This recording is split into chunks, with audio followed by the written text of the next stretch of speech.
Machiegni kero nyakwar Mgajwang chenro en aramany piny kidieny mar ariyo nanyisi ni wantie kod wende wa Hezbon Omollo achiel kachiel koa e studio ma Kisumu odwa take yo mago motenre kod meto mag osuru ma bende koro piny owacho geto medo seche bende koro thoth oganda ywako pek mar ngima nyakwar Mgajwang dhi bedo nade machiegni ahinya Hezbon mose nyakwar Mgajwang ka intiere kaunti ma Kisumu. Erokamano ahinya amoso nyakwar Mgajwang. Machiegni ahinya twak mar amany piny Hezbon waseneno ka nitiere twak ma osebedo kaliekore ka koro piny owacho geto kelo osuru moko miget medi e mago masani ng'ado naneno ka dwe mokalo no oganda jo Kenya ywagore ahinya mago mayudo osara moko ne wacho ni koro lo sirikal okaw madong negi to mong'ad gi kae ma koro migi nikech nitie jok mane mong'ad ng'eny molo kata modong ne en sama bende koro kana jo Kenya ni matek kata kamano nitiere luoro ka bende koro iget med moko osuru nyiswa ni to gin osuru mage miget medi kendo Hezbon machiegni. Aparo ni chutho kowach ni ikelo amendment kata lokruok e chike ma otenore go osuru japiny thothne ong'eyo ni tiende ni osuru dhi medore. En adieri ni nitiere kuonde ma osuru dhi medore to nitiere kuonde ma bende jopiny kata jogo ahinya jomondik tich ma ne oyudo ka msach gi odok piny nikech weche mag SHA gi SHIF dhi yudo yweyo matin nikech amendment ma migosi Mbadi kata Treasury propose ni mondo gikel gin amendment ma neno ni to weche gimiluongo ni tax laws nitiere moko monego bed ni igolo oko, nitiere mimedo. Chien kacha kamoro kaduoko jowinjo chien en ni kane finance bill moro cha nogwe oko kane jopiny oywak ni ne hinyogi ahinya. Ne owite oko kaka enote. Yasungu wacho ni throwing the baby with the bath water. To nitiere proposal mane ni iye kanyo mamoko mane beyo. Thoth proposal gi ema sirikal temo duoko nikech iyudo ni kawuono iboyudo ni ki jatich sirikal moretire higa 60 to pension marino iketo ne osuru. Proposal masani en ni ki retire tikawo pension no idhigo ma ok ochaji osuru. Kech gima ng'eny wacho ni ka retire at 60 wariti higni 5 eka abia kawo pension acha mondo kik chaja osuru. Kech kichopo higni 65 to koro ok chaji osuru. Mano proposal ni golo oko. Omiyo nitiere mabeyo, nitiere maricho. Nitiere chike motenore gi kaka iketo osuru e gik machalo kaka mkate gi gik moko mogolo pinje mamoko. Tieni nitie zero rated products, nitie exempt product, nitiere moro miwacho ni vatable. Tiende ni gigi te nitiere moko ma migosi Mbadi kaachiel gi jo Treasury neno ni nitiere kama koro sirikal ok chok osuru. Kech inyalo kelo chik miparo ni dhi konyo piny to gikone ok okony japiny to sirikal bok okonye choko osuru e yo makare. Koro nitiere commodities kata mwandu moko 2-3 ma bende oketnegi iloko from zero rated to exempt, moko igolo exempt to zero rated. Ka thuolo nitie kamoro ang'wa nyalo ng'iyogi. Machielo en gimiluongo ni deduction kata samo chuli mshahara nitiere gimiluongo ni SHIF michulo cha onego beni en allowable deduction. Tieni kapok ong'adi usuru tikuong yieni mondo goli. Mano ok osebedo gi sani omiyo idwani chikno mondo otenre gi SHIF kako biro mondo mi msaja ticha obedni nyalo dong matin, nyalo dong mang'eny. Moro en ni samo mi chiemo kar tich gimiluongo ni meals nitiere kaka oket limit mapiny ma weg kembe komiyo jotich chiemo to oyienegi ng'ado per employee a certain amount. Mano bendo chor malo koa gimoro 45,000 kochopo 60,000. So nitiere mabeyo ma nitiere but nitiere 2-3 moko madhi hinyo johala ahinya ma oko matimo ohala pacho ka. Wasewinjo gimoro ni digital marketplace tiene ng'ano ma kamoro oko to biro timo ohala pacho ka nitiere ushuru monego chul masano kel gimoro ni significant economic presence ming'ego ni to kitimo ohala pacho ka nitie ushuru manyaka chul Kenya kaendi. Mano nitiere okel mondo mi one ni ohala itimo yo makare. Nitiere bende gimoro ni base erosion kija ohala in gi kambi chako Kenya ka to in gi kambi no bende oko thoth kembe ma international multinational gi tero ohandgi oko koro chik okel manyiso ni kata kiloso ohandi pacho ka to atamalo 15 nyaka bed ne sirkal tiene itimo gimoro ni gimoro miluongo ni base erosion gi dho ngere wege kembe temo neno ni ahere kaka da chulo osuru matin Kenya ka koro kuyie ni kitimo ohala Kenya ka tiloso kata 100,000 to katin to 15,000 nyaka dong pacho ka mano minimum tiene ni mondo mi ji owe timo timbe kata kembe owe keto gimoro ne go kwano ma kang osekelo accountant ne tang onge ushuru momiyo jo Kenya so magi gin achiel kuom chike ma ikelo amendment masani ikelo ni mondo mi oneni to ere kaka dwa konyo economy marwa kata uchumi mar Kenya mondo tingre malo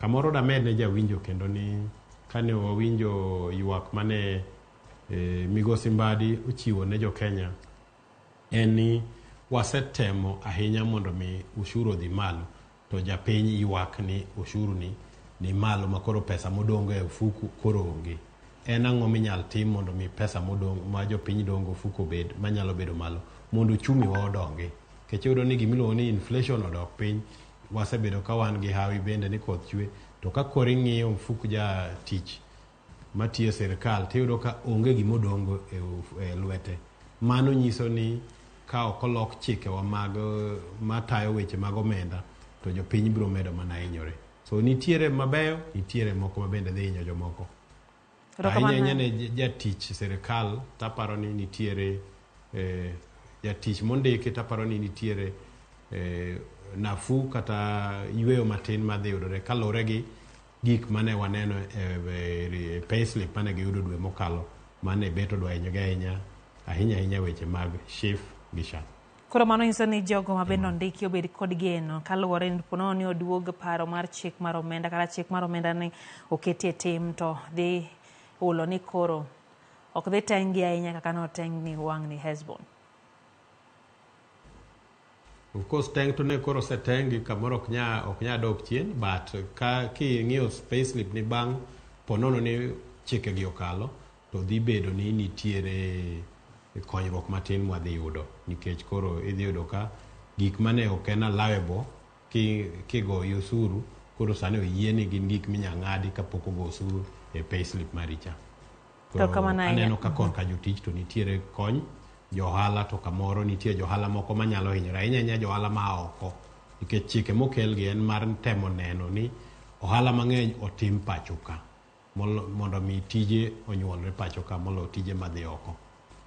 Hezbon thoth oganda osebedo ka yuago tend Uhuru Kenyatta giwacho ni kata ne ng'ado osuru to piny ne bet sude matin tin ni nyayudo gimidok go pacho kaka ja ohala ni nyayudo gimidok go pacho kaka jalno mondiki to paro moko bende osebedo kanyole ni tang'o mono tiya gi mane Uhuru tiyo godo chon cha mondo mi oganda winje kaka ne giwinjo no moloyo sani makoro okele to lakini giwacho ni kata obedo ni ng'ade to mimedi onge samoro ber king'ado ka nitie momedi mondo mi kik iyud hinyruok ahinya.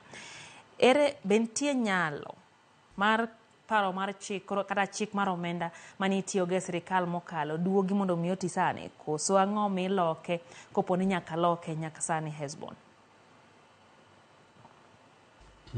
Aparo ni chike momed mang'eny to bende ahinya onge en mana ni ing'e ni sama in gi tabu kata in gi pek kalure gi kaka itayo kit ngimani kamoro ok onyal nenore sechego thoth tabu ma wantie go kawuono kaka piny mar Kenya gin gik moko chako kawuono ne gichako chien en mana ni ne pogi nyiedhore lela kawuono wawacho ni no chul gowi mar Eurobond no ok okawe kawuono no okawe higni moko 5-6 mokalo no chiek higa ni sirkal masani makoro chule koro yudo ni igo budget kata 3.8 trillion to interest kende ichulo karibu trillion achiel gima bro miyo wabro bedo gi lokruok momiyo ineno ka japiny ywak ni kata bed mane sirkal kelo program kata chenro mabeyo to ber gi ok nen nikech japiny onge pesa ofuku omiyo mondo mi japiny obed gi pesa ofuku nyaka be wapenjre ni yawa jo ohala mane sirkal otimo go ohala manigi gopgi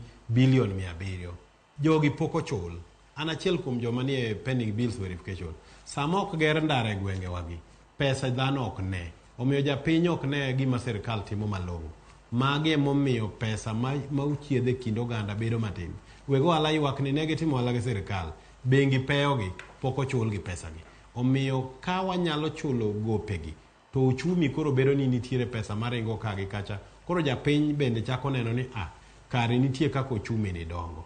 Kaeto nwabedo joma koro siko olo gowi ma sirkal, pesa made bengi mi jopiny mondo timgo ohala. Sirkal be chako biro kawo nikech odwani mondo embo yud kaka ochulo gope ma entiere go, one kaka timo gik moko maber. Koro bedo ni pek nitie to japiny ok ne berne. Kati inyis japiny kawuono ni yawa, mae sirkal kende mokwongo ndiko dhano 50,000 dichiel kaka jopuonj. Pod gineno mani ere ber mar mano. Kichaki wach ni nitiere gik migero kata chirni ke japiny ok winj ber mano nikech pesa maluorore kind jopiny odok piny. Tiende ni economy is bleeding out nikech pesa maluorore kind jopiny odok piny. Mane ma sirkal kende pek ma jatelo kata jagono motelo ne migawo mar omenda migosi CPA John Mbadi nyaka gorego moneni mokwongo sirkal oduok chien hola magikawo kuom bengi ma pacho ka gi jopiny ka mondo mi bengi gi odogo hol japiny pesa mar timo ohala. Mar ariyo, ja sirkal mane koro tiyo kaka employee ma imiyo msara ni idwa ng'ade 32% tax. Kati chaki medo shift kimed gi magite tieni kichaje tax en mana atamalo 40. Ere kaka nyal duok taxes ge piny ne japiny mondo mi kata minimum tax obede ni ka in 36,000 ka duogo piny ok chaji usuru mondo mi ji mang'eny obede bracket ni jodonge pesa ofuku. Aparo ni kiwinjo gimilo ni medium term strategy ma CS Mbadi ncho wacho eni gi target kata mana gi amendment gi mondo mi pesa chak duoge lwet kata ufuku mar japiny mondika ahinya to kendo kata jo ohala bende oduoknegi ushuru moko piny mondo mi wabed ni tax base wayaro. Chike mokel gi gin matemo yaro tax base. Nitiere amendment gik machalo kaka rental income, nitiere kaka gitemo loso. Nitiere fuok mag kuo kata mibadhi mamiyo pes jopiny lal mang'eny. Pesa gi mondo riegi nitiere reform mikete procurement mondo mi kitimo ohala gi sirkal to en gima ineno kendo gima yanga maonge kuom ng'ato timo gik moko mopondo. Magi gik ma migosi Mbadi nochako kuma nche gi kwame. Kech procurement no se landa ni chake tok chake. Magi reforms mabro miyo japiny neno ber mar sirkal. Ka ok kamano to mibadhi cha. Wan kode kamoro kawuono odiechieng' kane CS Mbadi wuoyo dala ma Kisumo ka. No wacho ni ka wanyalo duoko mibadhi kata mana gata malo 50 kende. To dwa we olo pesa oko kucho de wabe ni koro pesa dong mang'eny makoro kwa nyis jopiny ni wan gi fuok odwa ni mondo wakel ushuru moro kendo kagika mamiyo japiny winjo pek.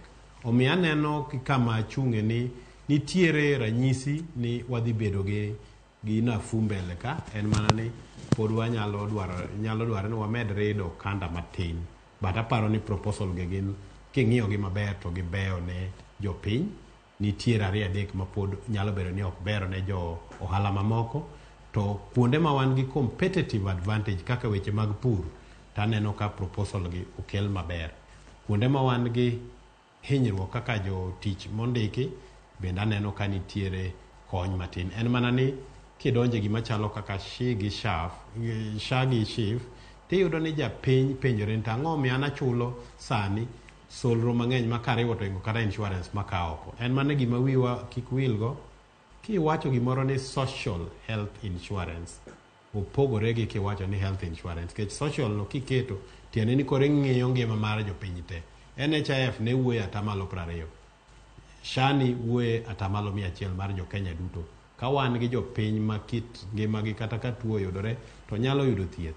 To kata in kane jagweng'u moro piny ohingo tuo obambo to koro kobiri ni ng'ane dhi konya dwa dhi osiptal nikech oyie ji tete koro nyalo donjo osiptal ahinya jomok nyalo.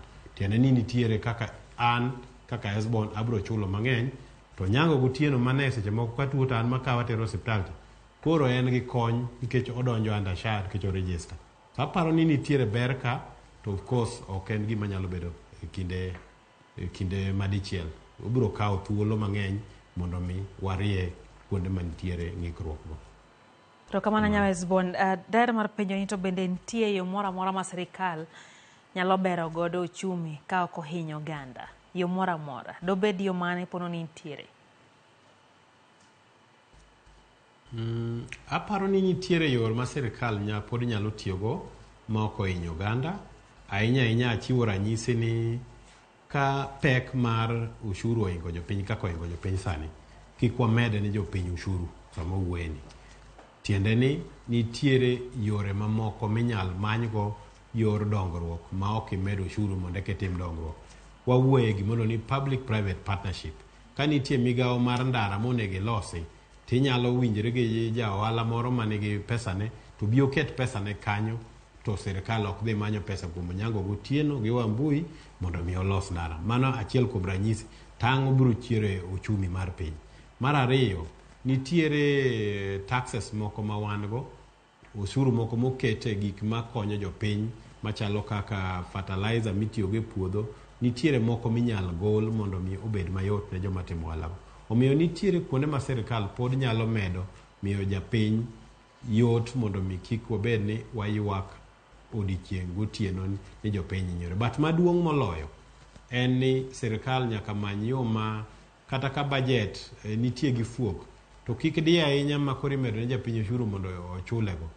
Nyaka bed gi ni sirikal nyaka gore gi mibadhi motegno, nikech mibadhi ne ma kwagorego motegno to kuonde ma pesa lale ka migosi Uhuru nowacho ni 2 billion lalo odiochieng' kodiochieng', kane wanyalo duoke kata no lale kata mana bilion 1,500,000 owe lal bilion 2 kata milion 500. Ibo yudo ni bang' higni moko 2-3 to kuonde mane wahinyore ka odok chien. So aparo ni pod nitiere thuolo ma sirikal nyalo ng'iyo go kuonde mamoko ma ok omedo hinyo jopiny. Tadieri makende kamoro jopiny ohinyore kuonde mamoko, to kaluwore gi proposal mananeno ma ne Treasury oshare ma bende incho miwa dwe mar 9, aneno ka thothgi ne jatich mondiki, taparo ni en mana nafu makonyo jopiny. Ne joma moko kamoro nitiere pek 2-3, but aparo ni gin chike mabeyo. To kamano ahinya, to bende nitie dwaro mar kawo pach oganda. Nono ka achiel kuom gigo mane miyo yawuoyi kata rawere mag Gen Z ne bago ng'anyo ne ok odwar pachgi e timo gik moko chal ka gima ichuno godo oganda. Iparo nade? Be nitiere sirikal masani king'iye malong'o, be nitie thuolo makare mar luongo pach oganda kendo kawo pach oganda? Waseneno ka nitie kaka paro moko osewuok chien kacha ma ok nyal jiwo ng'ato mar dhi mbele Hezbon. Nitie thuolo mar kawo pach oganda. Achiwo ranyisi ni dwe mar 9 nyiche nitiere gazette notice manche migosi Mbadi onyiso kendo kolero cloth gik miwinja wacho gite ondik gi kendo nokawo mana pages 3 e gazette mar nyiso jopiny ni magi e gik manitie. Kae to chak wach ni chiwuru pachu. Nyicho lando no chiw pachwa. An achiel kuom jotelo motelo na jo accountants kata jolony e weche mag kwano ne wadhi nyiche wasechiwo pachwa ni magi gik ma waparo ni mondo nego tim mondo mi uchumi mar ogina. An pod thuolo nitie kata parogi gimomiyo wawacho gi en ni mondo japiny ochiw pache kata parogi odhi orid gi maber mondo mi kwa tieko to wabedo gi chik ma jopiny morgo. Gima kik timre en gima ne otimre chon ma piny chiwo paro makare to kodhi ochopo bunge kar jood bura kacha to gidhi giloke giwito gi magik mowach mabeyo gi chike itgi. Aparo ni kama mora ahinya gi migosi Mbadi en owacho ni adhi chiko ita, to be ok abirito chiko ita, adhi wuok oko mondo aler ne jopiny gik ma beyo mantie ka chiko ita be.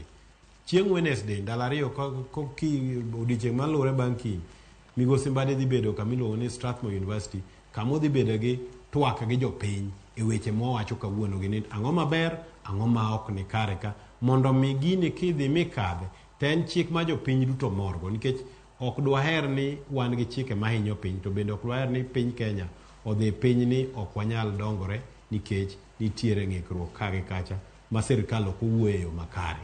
Ne nitiere mane richo, iwacho ni chiemo nyalo bedo mamit ndi, to kiriwe gi kudni 2-3 tikethe. Gima nohinyo finance bill onomiyo kata Gen Z ogo koko. In ibukori gi gimoro ni kia motor vehicle kia tax. ichaki kelo ariyo adek moko ma bende dhano ok ong'e maler. Kata mana wach affordable housing en chenro maber ndike none matut. Ka jalony onyisi ni yawa affordable housing ka bech ot nyalo bedo siling 10,000 koa 20 e town moro, tiende ni ka chako ohala ndiko jikiny to dhano matiyo na bro yudo yo mayot magidonjo. En mana ni kamoro nitiere kuonde manok olos maber e chikego mamiyo jopiny ne koni ma awinjo ka gima achulo gima ok ane kadhi konya. Omiyo nitiere ka communication kata tudruok e yor lero wach obedo makare to weche gi bedo mayot ne jopiny. So thuolo nitie ne japiny, Gen Z obed jomadongo mondo gibi gichiw pachgi ni to paro ma migosi Mbadi oliekogi be gibeyo koso giricho. An kaka neno gi masesomo aneno pek yudo kama nitiere rach. Nyalo bedo but wachiko itwa ni kanitie kama onego loki. Of course oginya bedo mabeyo te ahinya joma timo ohala ma oko. Nitiere pek momigi kata chike makoro ketnegi mok nya gi mwandu pacho ka kitero oko nyaka ang' goyo osuru moro matin. Nitiere kuonde moko mane wan gi fuok to ne wawen wadino to kwadin to kare waketo gimiluongo ni refund mar VAT obedo malo. Reform mar VAT exempt ni en mondo refund mondo serikal we kawo pesa mosechoko ochako duoko ne jomoko. Gimiluongo ni rental income tax. Iyudo ni wachulo bilion 17 ema serikal choko. To ko tim nonro to nitie bilion 100 gi wiye. Tieni thoth jowa bende nigi ute to ok chul rental income. Koro magi kuonde ma serikal nyalo donje mayot ma ok omedo ni japiny mondik tich usuru mondo mi eka serikal yud pesa monyalo tayogo chenro mag dongruok pacho. Kamano. To kamano nya Hezbon bende ne waseneno ka awinjo kiwacho ni oyaw pap mondo mi oganda chwal pachgi to pacho ka waseneno ka chal ka gima oganda ywak ne pachgi kata gigol to chal ka gima okaw kendo nitie yore midhi tiyo godo mag sirikal mano ni gino nogono ma bende dware pacho oganda otime kaka ne en iparo nade bende sirikal osegi kama jopiny nyalo bedo kode gi yie mondo mi gichiw pachgi kendo pachgi no okaw maketi e tim kata winjgi kaka gigolo pachgi no Hezbon. En adieri ni kalure gi nonro machien kata paro mosetimore gik mosetimore chien kacha japiny nigi gimiluongo ni trust deficit gi sirikal nikech gisechiwo pachgi chien kacha to pachgi thothne onge kuma dhiye. Omiyo en adieri ka kamoro dhano nigi to mak mana niya winyo ka winyo ywago ywakne. Amor ahinya ni waziri Mbadi obedo piny mokaw pages madhi mana 4 kolero mae paro maparo mae berne gi gimomiyo gi kama odhi konyo makata okin jalonye kwano ka an to kisomo gima nondiki gazeti iwinjo ka gimolero no en gima nigi ndhadho ne moro.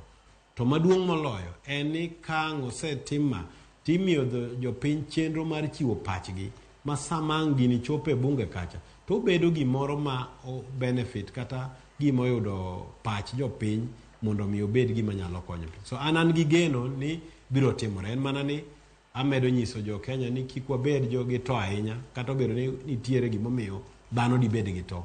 Taparo ni emomiyo ne kero loko jatelo motelo ne weche mag omenda mondo obede ng'ama nyalo wuoyo maler ne jopiny ni ma en ang'o. Adaparo ni sofa osetemo ber kotemo lero ne jo Kenya ni ok en gima ber ka jopiny onge pesa ofuku, jopiny bedo taxed. Ng'ata mondik Kenya ka kamoro kichulo tax matin tena atamalo 35. Ka in ng'ama nigi kambi to kamoro chulo atamalo 15 ma wacho cha kalure gi base erosion cha. Ang'o momiyo wahinyo jopiny kamano? Donge dwa duok taxes gi piny? Ere kaka de duokgi? Number 1 deductions ma wacho ka. Allowable deductions nyaka medi and osemedi. Awacho affordable housing mano is now a liable deduction. Awacho weche mag shift mano be is now a liable deduction. Nitiere kama kikawo insurance ka ng'ama ose retire to ichulo ginene is allowable up to 15,000. Nitiere kama ka pension mari up to 360,000 ogole 240 itere 360. Nitiere kama kikawo pension mari ki retire to keti ni tigni abich en gima koro is not taxable. So thoth proposals maneno kaneka en mamiyo yot ne japiny ahinya japiny mondiki machamo msara. Kamano. To kamano to seche mabende koro waneno ka nengo mar ngima pod medo ridore pacho kae oganda be dwaro ni mondo ne ni ka piny oruto yude kaka olokore kaka dhano. Ere kaka oganda jo Kenya winjo bed anyeto mago ma bende no nduso search gi jogo ma bende nitiere tije mano ng'ado search gi. Ere gima winjo bed ni gitimo mane ni kalo ni lokruogo nitiere to ngima gi odhi mbele kaka pile. Ok en gima yot ka kamoro ni ijudo osara mar 50,000 to koro duogo 45,000 kata 42. Tiene 5,000 kata 6 modok chien e msachi cha en fuok ma ne ok ichanogo. And en gima nyalo ok nyamoro japiny. Mak mana ni dang'iye mopogore. Ni kamoro di yudo 50 ni cha to ithiedho dhano 16 ma bende biro manyo konyiri nikech weche bil mar osiptal oingogi. Ka sirkal nyalo neno ni SHA gi SHIF ni otie yo makare ma ng'ata ma tuo nyalo dhi yudo thieth e yo makare e osiptal, to bedo ni kata ne beni irahinyora e konchiel to koro black tax gi dho kisungu ma iwacho ni ikonyo nyango gotieno nikech we are a social community kaka jo Kenya. Koro bedo ni kanyo koro yudo konyruok matin. Machielo en ni gima chalo kaka affordable housing ni. Ang'eyo ni ng'ato biro konia an gima housing ni konya go onge nikech an gi ot to pod achulo gini.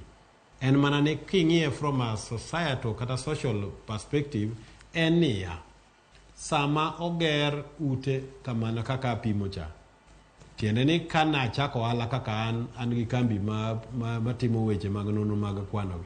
Ka chulo ng'ato msara siling 60,000 to nyalo dako maliyot nikech ot mano dhi chulo bei mamalo koro dok piny. So nitie kaka konyo oganda kata bedo ni an owuon ok okonya to nitiere makore konyo nikech idwa ni mondo wabed gi lwasi maber mar go ohala makelo kembe gi wende mang'eny mondo piny odongre. Omiyo en adier ni at personal level to yuto mari dhi dok piny matin. Mane momiyo chenro ma koro ikele proposal ma Mheshimiwa Mbadi okelo ni koro temo bende duoko pekno piny matin. And odhi duoke matin nikech kama no ng'adie SHIF cha ne ok oyienigo asalaibo. Sani koro yienigo kech dhi chike loko mondo mi yienigo. Kama no kawe affordable housing cha mano bende otimre kamano. Gi deductions mamoko machalo ma kwano ka. Omiyo mano nyalo bedo nafu kwa dhi mbele. En mana ni gisani gima nyalo konyo japiny bende moloyo en ni ka tax band ka oyaw mondo mi ka in ng'ama chamo siling 24,000 to koro konego chaji ushuru onego chor gino ni chakre 36. Mano dhi konyo jowa mang'eny ma migi bed gi pesa ofuku. Aparo ni mage paro mabende inyalo medi samang chike gi kadho to dwa nyis Mbadi ang'e dhi duoko solo mar osuru mar jo Kenya mar sirkal piny to nitiere berne samang adong gi siling 6,000 moro anyalo dhi e duka ang'iew sukari pod en mana osuru mamiyo sirkal. Omiyo nitie kaka pod inyalo medo choko osuru ka iweyo pesa ma oromo e ofuku jopiny. Nono to inyalo bedo ni sirkal temo gik mabeyo gi to jopiny ok ne bergi nikech gionge kaka gikonyre nikech mwandu gi duto te odhiye ushuru modong matin cha bende garama mag dak obedo matek. Omiyo nitiere geno.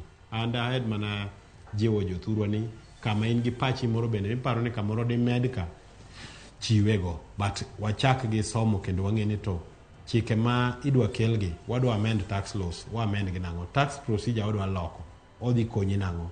Nitiere chike mang'eny matindo tindo miloko kata ibed ja ohala ng'i mahinyi to ichiw pachi mondo mi obed gi twak makare. Wambe kaka jolony wasetimo nonro magi kendo wasechiwo pachwa. Dwaher mana lwasi maber makelo dongruok kendo mamiyo japiny ok bed gi msigo mapek mamiyo ankoro dhano chako paro gi bedo gi paro mar ng'anyo. Anda paro ni waluwo opaya ma ok rach. Rokamana nya Hezbon ina ng'ade ka nikech sa nyakorom ga jong mano kanyo ne Hezbon Omollo jalo chege maga omenda kaeto nyakorom ga jwang waromo kendo sa 3 ma chenro mar oyimore richi masani nyinga Lydia. Okay.